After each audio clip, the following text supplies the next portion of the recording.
Welcome to the Inner Essence, a space of mindfulness, spiritual awakening, and reconnecting with your true self. Breath, be present, and begin your journey with it. They never wanted you to notice how observation truly works. You were taught to look at the world as if your eyes were neutral, as if seeing something only confirmed it. But the real engine runs in reverse. Reality doesn't follow your gaze, it answers your expectation. The moment you watch for what's missing, you multiply the missing. The moment you assume it's already here, the field bends quietly around that certainty. You grew up thinking observation was passive, but it quietly steers everything before anything appears. The visible world is the echo, not the cause. When you look to the outside to define what's possible, you lock yourself into yesterday's version of reality. But when you observe in reverse, assuming first, seeing later, the field shifts. What feels stuck is only your attention anchored in what already happened, not in what's becoming. The strange thing about observation is that it feels innocent. You look at what is in front of you, you take it as information, and you assume nothing changed because you merely noticed. But in the deeper mechanics of experience, observation behaves more like a steering wheel than a window. The moment you look at something, you're not just witnessing it, you're reinforcing the version of reality your mind already expects to find. This is the part most people miss. The power isn't in what your eyes see, but in the quiet expectation behind the seeing. If you look at your finances while expecting lack, you don't observe numbers, you observe the absence of enough. If you check your relationship while expecting distance, you don't observe the person, you observe the gap you fear will grow. And reality, responding to this internal signal, rearranges itself to confirm the state you carried into the observation. It's counterintuitive, because we've been conditioned to believe the world is objective first and responsive second. But energetically and psychologically, it runs in reverse. Your expectation precedes the physical snapshot in front of you. The external moment is already outdated the second you look at it. So when you observe to check whether something changed, you unknowingly stabilize the older version. You're asking the world to reveal something new while silently insisting on the old. That's the paradox.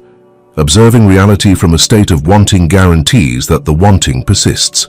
You go to the mirror of life, searching for evidence of improvement, and the mirror gives you exactly what your inner posture held, a reflection of waiting, not receiving. It's not because you're doing anything wrong. It's simply how the mechanism works. The field doesn't respond to desire. It responds to the internal assumption wrapped around the desire. This is why people often say results show up when they stop caring or forget about it. It's not magic. When the internal tension dissolves, the field is no longer being fed contradictory instructions. The absence stops being observed, so the absence stops being reinforced. The moment you stop checking, the reality you've been trying to invite finally has space to collapse into form. Observing in reverse means recognizing that the internal snapshot must come first. You don't wait for evidence to adjust your stance. You adjust your stance so evidence has something to follow. You assume the state of the outcome before the outcome appears, not as fantasy, but as orientation. It's the difference between waiting for the world to prove something and quietly knowing what the world will eventually show. When you understand this, observation becomes creative instead of reactive. You stop treating the physical moment as a verdict and start treating it as an echo, useful only as a reminder of where your attention has been. And when you shift that attention, the echo eventually changes too. Not because you forced anything, but because you finally stopped observing the world from the version you were unconsciously sustaining. There's a subtle trap hidden in the act of watching your life to see if something is changing. It feels responsible, even logical, to monitor the process.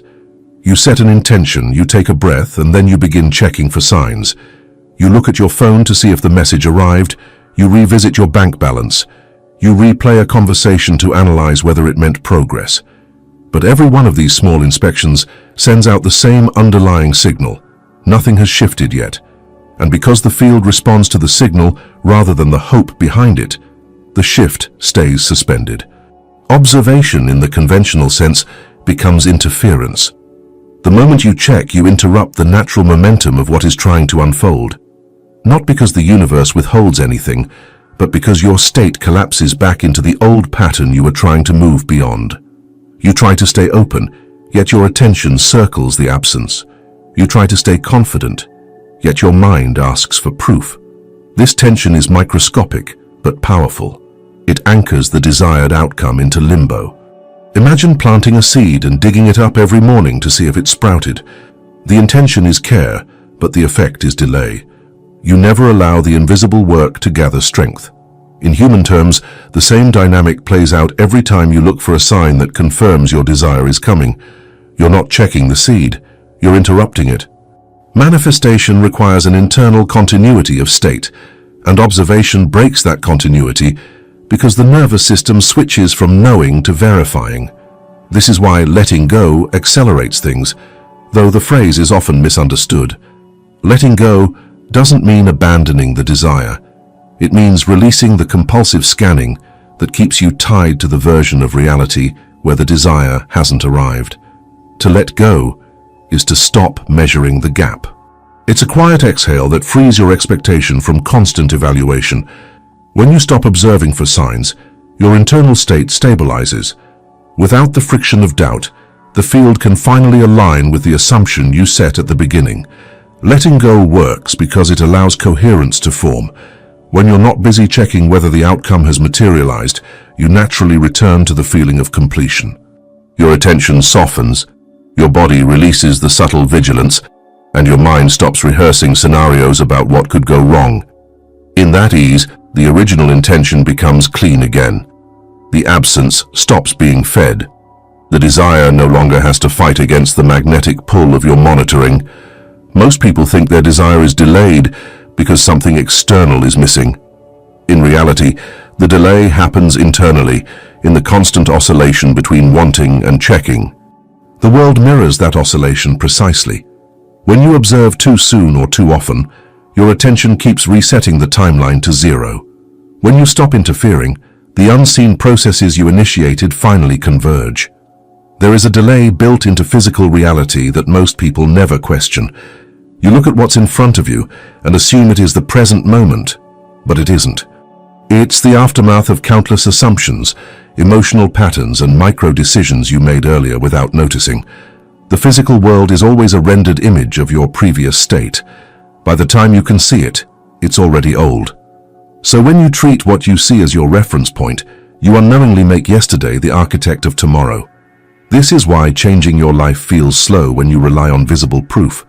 You keep checking the mirror to see if the new version of yourself has arrived, forgetting that mirrors never show what is becoming, only what has already been formed. When you use the outside world as the measurement of progress, you bind yourself to the timeline of the past. You collapse the same pattern again and again because your observation keeps refreshing the old frame. Reality inverts the sequence. The internal shift happens first, the external confirmation trails behind. You adopt a new posture, a new assumption, a new emotional tone, and nothing seems to change at first, not because nothing is changing, but because the physical plane is still catching up to the new signal. This lag is where most people lose coherence. They take the lack of visible movement as evidence that nothing is happening, and by doing so, they collapse back into the older state. The field realigns instantly with that doubt, and the cycle continues. When you understand the delay, you stop expecting immediate physical proof. You start treating your internal world as the active layer and the external world as the passive one. You realize that the feeling of already done is not imagination. It is the blueprint. And from that point forward, the physical begins reorganizing itself around that internal completion. Your reality becomes a delayed reflection of your own certainty. This shift requires a kind of emotional discipline. You have to hold the new state even when the world still shows the previous one. You have to look at the old picture without letting it define your expectation. Not through force, but through quiet clarity. You know the picture is outdated, the way a photograph from last month tells you nothing real about today. When you stop confusing the echo for the cause, you free yourself from the gravitational pull of what has been. And here's the subtle magic. The moment you stop needing the world to prove your shift, the world suddenly begins to show it. The reverse order starts making sense. You see after you know, not before. The physical becomes a witness to an internal decision that had already taken root. If this inversion resonates with you, let it land. And before you scroll away, engage with the process in a simple way. Like this message as a reminder that the visible comes last, and write in the comments, "I choose to see after I decide." There is a moment, quiet and almost imperceptible, when your inner world becomes coherent enough for reality to respond without resistance. It doesn't happen through effort. It doesn't come from repeating affirmations or forcing yourself into a rigid emotional posture. It comes from clarity, a clean internal signal, unpolluted by conflict. Most people imagine creation as a matter of intensity or repetition, but the field answers something far more subtle: consistency. A clean signal is not louder than a chaotic one. It's simply steadier. When your mind holds one image, one meaning, one emotional tone, even softly, the field aligns around it with surprising efficiency. But when your attention jumps between doubt and hope, analysis and desire, intention and fear, the signal becomes fragmented. The universe doesn't receive a clear instruction, it receives interference patterns. The result is slow movement, mixed results, or nothing recognizable at all. This is why observation, when done incorrectly, becomes counterproductive. Most people observe the world with a divided state. They hold a vision internally, but when they look outside, they look through the lens of the absence. They try to maintain confidence while scanning for what is missing. This duality creates a kind of static, an inner contradiction that gets reflected back to them in physical form. The outcome seems inconsistent, not because the desire is impossible, but because the signal is not clean enough to collapse into a single version of reality. A clean signal begins with simplicity. Not the simplicity of minimal effort, but the simplicity of alignment. One assumption allowed to settle, one feeling allowed to breathe without correction, one internal picture held without supervision. When you remove the noise, the checking, the worrying, the attempts to force intensity, the signal strengthens naturally. It becomes coherent because you stop interrupting it. Think of it like tuning an instrument. When the string vibrates purely, every note around it resonates more clearly. When it's even slightly off, every sound becomes muddied. The internal state works the same way. When your feeling matches your assumption, and your assumption is not being contradicted by your observation, the field responds with speed. You're no longer fighting yourself. You're no longer sending two messages at once. This is why complex techniques rarely outperform quiet, steady inner conviction. Complexity multiplies the chances of self-interference. Simplicity concentrates your energy. The more you try to do, the more opportunities you create for doubt to slip in. But when you allow yourself to rest in one clear internal stance, the signal becomes unmistakable. The power of simple observation lies in the way it removes all unnecessary layers. You stop trying to manipulate the external world. You stop looking for signs. You stop negotiating with your own desire. Instead, you observe internally. You feel what it's like for the desire to be already integrated, already normal, already yours. And the world, responding to that coherence, begins reconfiguring itself with surprising precision. Nothing about this process is forced. The cleanest signals require the least tension. When you stop trying to see the result and begin quietly knowing it, the field finally hears you. And when it hears clearly, it answers. There is a part of the mind that believes it is protecting you. It watches everything, measures everything, anticipates everything. It scans for danger, failure, delay, rejection, disappointment. It tries to stay one step ahead of life, as if vigilance could guarantee safety. But this same vigilant mind becomes the greatest obstacle when you try to create anything new. It collapses possibilities before they can take shape, because it keeps dragging your attention back to what already exists, what already went wrong, or what might collapse if you stop monitoring. This internal guard is not malicious. It is simply conditioned. It learned to survive by checking. It learned to avoid pain by predicting. But creation is not prediction, and transformation is not born from constant surveillance. When you attempt to shift your reality while this mind is on high alert, the process becomes heavy. You might set an intention, but the mind immediately questions it. You might feel aligned for a moment, but then the mind looks around to see if anything changed. In that instant, the old state is reinforced. The vigilance pulls you back to the familiar timeline. Children move differently. They assume. They play. They enter states wholeheartedly, without checking whether the world around them matches the story they're living internally. They're not naive. They're unfragmented. Their minds do not yet monitor the gap between imagination and physicality. They don't interrupt the signal with self-surveillance. As adults, we lose that fluidity because the mind becomes convinced that constant observation keeps us safe. But the vigilant mind works against the mechanics of manifestation. It wants evidence before relaxing, but evidence appears only after the internal shift stabilizes. It wants guarantees, yet guarantees cannot exist at the level of the physical until the energetic state has already been embodied. The mind looks outward to confirm progress, and the moment it sees the old reality still present, it concludes that nothing is moving. That conclusion immediately becomes the new instruction sent into the field.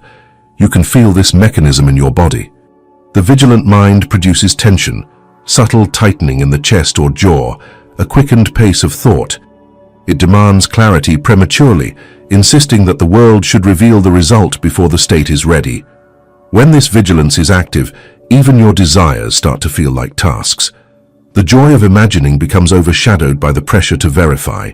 The internal world becomes secondary to the external one, and the reverse order of creation is lost. Learning to disarm this vigilant mind is less about fighting it, and more about redirecting it. You acknowledge its fear without obeying its impulses. You let it speak without letting it steer. Over time, you teach it that not everything requires monitoring, that some things grow best in silence, and that safety can come from a deeper place than prediction. As the vigilance softens, the gap between what you feel internally and what you see externally stops widening. You stop interrupting the process. You stop collapsing the old state. And for the first time, the new reality begins to find room to take form, not because you forced the mind into submission, but because you stopped letting it dictate the rhythm of your creation. There is a moment in every process of creation where things seem still, almost suspended. From the outside, nothing moves. From the inside, everything is shifting in ways the senses can't track. This in-between space is the most misunderstood stage of manifestation, because it's where people instinctively begin to monitor, compare, and check for signs. They want reassurance that the invisible work is happening, but by doing so, they unknowingly anchor themselves to the very version of reality they're trying to leave behind. Absence is seductive. It's loud in its own way. When something you want hasn't appeared yet, the mind tends to look directly at the gap. It observes what's missing and tries to solve that missing piece by paying even more attention to it. But observation is never neutral. Looking at the absence is the same as feeding it. You're sending the field a clear instruction. This is what I recognize as true. And the field, consistent in its responsiveness, continues to reflect that recognition. The mechanism behind collapse is more delicate than people realize. The field doesn't collapse into your desire simply because you want it. It collapses when your inner state stops contradicting it. Wanting and assuming are not the same thing. Wanting recognizes the gap, assuming erases it. As long as you're observing the lack, you're broadcasting an incoherent signal that keeps the possibility in a state of suspension. This is why the moment of surrender is so powerful. When you stop observing the absence, you stop energizing it. When you stop checking the timeline, you stop resetting it. When you stop insisting on visible evidence, you finally allow the invisible phase to complete its cycle.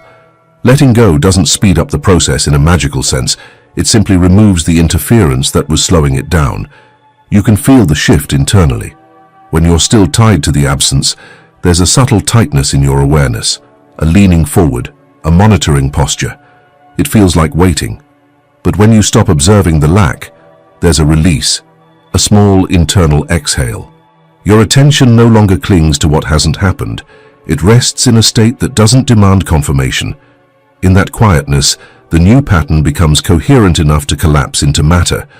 The mind often believes that vigilance accelerates results, But the opposite is true. Vigilance feeds the old state. It tells the field that you expect the old pattern to remain. The collapse only happens when the expectation shifts so completely that observing the absence becomes irrelevant. It's not denial, it's alignment. You're not pretending the absence isn't there, you're simply refusing to anchor your identity in it. In this space, the external world begins to reorganize, sometimes subtly, sometimes all at once. Opportunities appear, conversations shift, timing changes, and what once felt stagnant begins to move with surprising ease. Not because you forced anything, but because you finally stopped interrupting the mechanism. The field responds the moment you stop affirming the absence. And when that happens, collapse becomes inevitable, the natural consequence of an inner state that no longer contradicts the reality it's calling in. When you stop letting the outside world dictate your expectation, the entire rhythm of reality shifts. Creation begins to follow your inner stance instead of your senses. Observing in reverse becomes natural. You feel first, you assume first, and the visible world adjusts in its own time. The moment you release the need to check, life finally has space to answer. Tonight, choose one desire and hold it as already real for a few quiet seconds. Let the feeling settle, then release it without checking for signs. Give the field room to align before your eyes try to measure. If this message opens something in you, write "I shift from within" in the comments, and subscribe to receive more content in this frequency.